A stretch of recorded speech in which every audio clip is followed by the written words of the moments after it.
और जोड़े जोड़े नारियल ले अइहा ये सैया। एगो पत्नी अपना पति से कहतरी के राजा जी देखो हम पहला पहला छठ करतानी, ऐसे तू हमारे बात के माना और जोड़े जोड़े नारियल ले अइहा ये सैया। और छठी के व्रत हम करबै हो, छठी के व्रत हम करबै हो।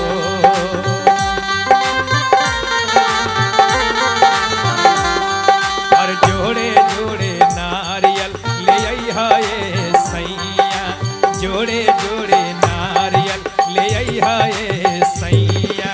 छठी के व्रत हम करबै हो, छठी के व्रत हम करबै हो।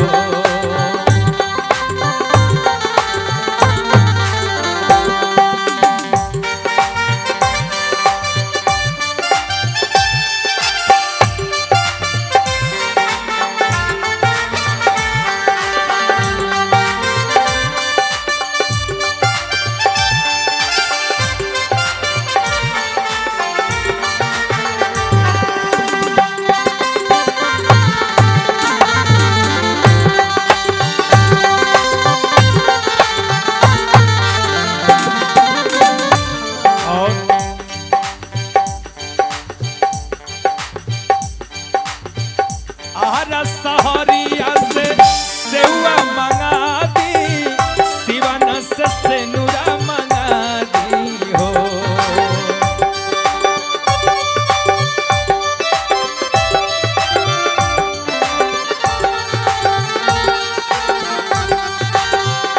आरा सहरिया से सेवा मंगा दी, सिवन से सेनुरा मंगा दी हो। और हाजीपुर सहारिया से केरावा मंगा दी, हाजीपुर सहारिया से केरावा मंगा दी। छठी के व्रत हम करबै हो, छठी के व्रत हम करबै हो। और जोड़े जोड़े नारियल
छपरा सहरिया से सड़िया मंगा दी, पटना से सुपवा मंगा दी हो। और जमुई सहरिया से उखिया मंगा दी, जमुई सहरिया से उखिया मंगा दी।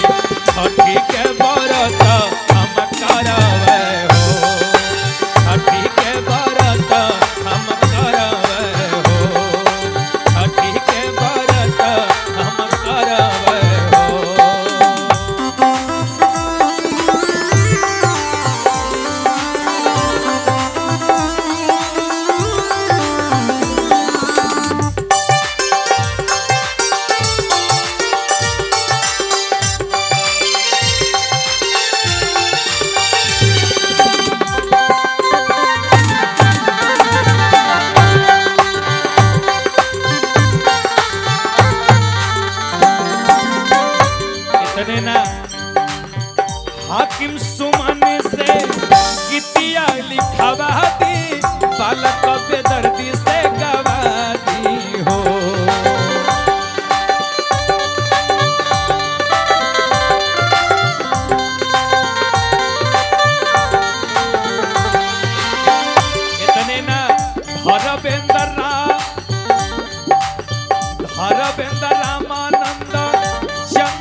योगेंद्र से रिकॉर्डिंग करवा दी हो। इतने ना बीरू पप्पू चंदन मुना